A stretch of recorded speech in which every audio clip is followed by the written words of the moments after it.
சர்க்கரை சாப்பிட்றியா? உனக்கு சர்க்கரை தான் போட்டு கொடுக்குறாங்க. யார் போட்டு கொடுக்குறது உனக்கு? 2 வீட்லையுமே. இந்த தங்கராஜம்மா வீட்டில் யார் உனக்கு சர்க்கரை போட்டு தர்றது? செல்லாக்காவா? இந்த சுப்பு திவ்யாலாம் என்ன பண்ணுறாங்க? அங்கே போட்டு தராங்க. சுப்ரியா போட்டாலும் கைமாக போட்டு கொடுக்குறா. திவ்யாமா தெரியாத போட்டுடுறா சர்க்கரை. கறி சாப்பிட்றியா? உனக்கு சுகருக்கு தெரிஞ்சு உனக்கு கறி தரதுன்னு சொன்னால் நீ கேட்டு வாங்குறியா? அவங்களே தராங்களா? அவங்களே கொடுக்குறாங்க, சாப்பிட்றான். அப்போ நீ எதுவுமே கேட்குறதில்ல? அவங்களே எல்லாம் தானே தராங்களா? கறி குழம்பு எடுத்தால் போட்டு சாப்பிட்றாங்க, சாப்பாடு கொடுக்குறாங்க. இல்லையா, அதெல்லாம் சாப்பிட்டா உனக்கு சுகர் ஏறுன்னு தெரிஞ்சு போன வாட்டி ஒரு மாதத்துக்கு போனேன்.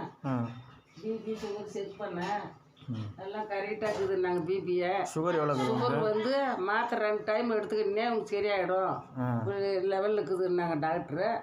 இந்த இதை எடுத்துக்கிறேன் பாரு, அப்படி அப்படி போயிருந்தாட்டும். சரி, சுகர் எவ்வளோ இருக்குது உனக்கு லாஸ்ட் டைம் பண்ணும்போது செக் பண்ணும்போது? அதை எழுதிக்குது தூரமாக பார்த்து படித்து சொன்னான்.